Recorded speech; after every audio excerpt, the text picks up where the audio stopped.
ना किसी का साथ है ना किसी का सहारा है, जिस पर बाबा की कृपा है वही सबसे प्यारा है।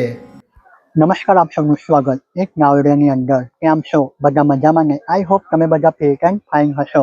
તો વડોદરા શહેરની અંદર ખાટુ શ્યામજીનું મંદિર પણ આવેલું છે.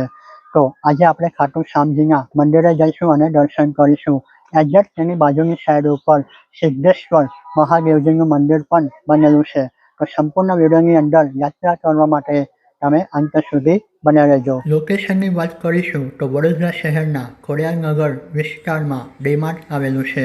એક્ઝેક્ટ તેની સામેની સાઈડ ઉપર જીઓનો પેટ્રોલ પંપ આવેલો છે.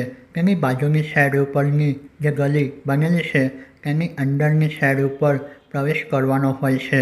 તો આ છે પાર્કિંગ એરિયા, જ્યાં તમે તમારું વ્હીકલ વિના મૂલ્યે પાર્ક કરી શકો છો. અને અહીંયાથી જ આપણને પૂજા કરવાનો સામાન મળતો હોય છે. અને અહીંયા સૌપ્રથમ ગેટની અંદર પ્રવેશ કરતાની સાથે જ બૂટ ચંપલ રાખવા માટેનું સ્ટેન્ડ જોવા મળે છે. જ્યારે આપણે શ્યામ બાબાનું નામ લઈએ છીએ ત્યારે મનમાં એક જ શ્રદ્ધા જાગે છે, હારે કા કોઈ સહારા નહીં, બાબા શ્યામ તો હમારા. ખાટુ શ્યામજી એ બીજું કોઈ નહીં પણ મહાભારત કાળના ભીમના પુત્ર અને ઘટોત્કચના પુત્ર બબ્રીશ છે. તેમને ધર્મના વિજય માટે પોતાનું શીશ ભગવાન શ્રી કૃષ્ણને દાનમાં આપી દીધું હતું. તેમની આ મહાન આહુતિથી પ્રસન્ન થઈને શ્રી કૃષ્ણ ભગવાને વરદાન આપ્યું, કલયુગમાં તેઓ કૃષ્ણના પોતાના નામ શ્યામથી પૂજાશે. વડોદરા એ ગુજરાતની સંસ્કારી નગરી છે અને અહીં ખાટુ શ્યામજીનું મંદિર શહેરની આધ્યાત્મિકતાની અંદર શોભા વધારે છે.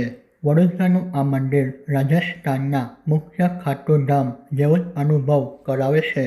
અહીંની પવિત્રતા અને શાંતિ ભક્તોના મનને હળવું કરે છે. મંદિર સવારમાં ખુલી જાય છે, બપોરના 12 વાગે બંધ થાય છે.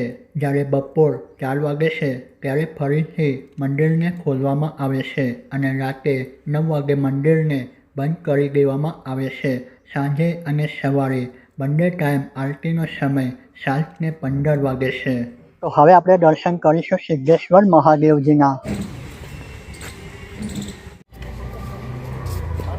તો અહીંયા આપણને સિદ્ધેશ્વર મહાદેવજીના શિવલિંગના દર્શન થવાના છે. તો ચાલો અંદરની સાઈડ ઉપર આપણે પ્રવેશ કરીશું અને સાથે મળીને પ્રાર્થના પણ કરીશું કે બધાના જીવનની અંદર સુખ શાંતિ પ્રદાન કરે. પ્રાર્થના હોલની અંદરની સાઈડ ઉપર પ્રવેશતાની સાથે રાધા કૃષ્ણના દર્શન થાય છે.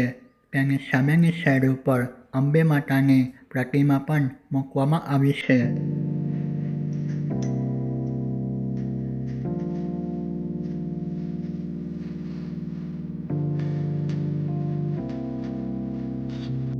सदाशिवं भजाम्यहं सदाशिवं भजाम्यहं ॐ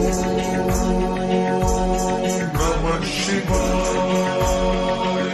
તો અહીંયા આપના દર્શન સરસ રીતે થઈ ચૂક્યા છે. એક્ઝેક્ટ તેની બાજુની સાઈડ ઉપર અહીંયા શનિદેવનું પણ મંદિર આવેલું છે. તો ચાલો આપણે શનિદેવના પણ આશીર્વાદ પ્રાપ્ત કરીએ. તો દોસ્તો, જેવી રીતે બબ્રીકે ધર્મ માટે ત્યાગ આપ્યો, આપણે પણ સમાજ સેવા માટે તત્પર રહેવું જોઈએ. શ્યામ બાબા હંમેશા હરેલાનો સાથ આપે છે. જેનો કોઈ નથી તેનો સાથ ભગવાન શ્યામ આપે છે. તો દોસ્તો, દર 11ના દિવસે ભક્તોનો ઢોળાપુર ઉમટેલો આ જગ્યા ઉપર તમને જોવા મળશે. ભજન સંધ્યા અને કીર્તનમાં જ્યારે ભક્તો જય શ્રી શ્યામના નારા લગાવે છે ત્યારે સમગ્ર વાતાવરણ ભક્તિમય બની જાય છે.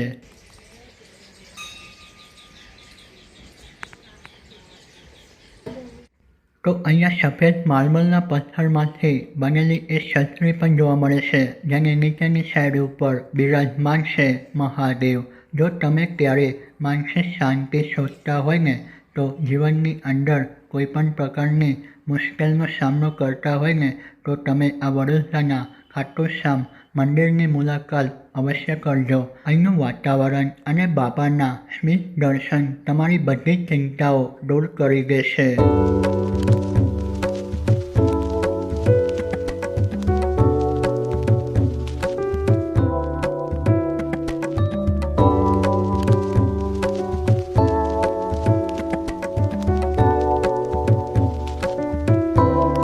તો દોસ્તો આજની વિડીયોની અંદર સરસ મજાના ખાટુ શ્યામજીના દર્શન કર્યા. અહીંયા સિદ્ધેશ્વર મહાદેવજીના દર્શન કરવાનો પણ અવસર મળ્યો અને અન્ય દેવ દેવતાઓના નાના બાજુની સાઈડ ઉપર મંદિર પણ બનેલા છે, તો તેમના પણ દર્શન કરીને આપણે ધન્યતા અનુભવી.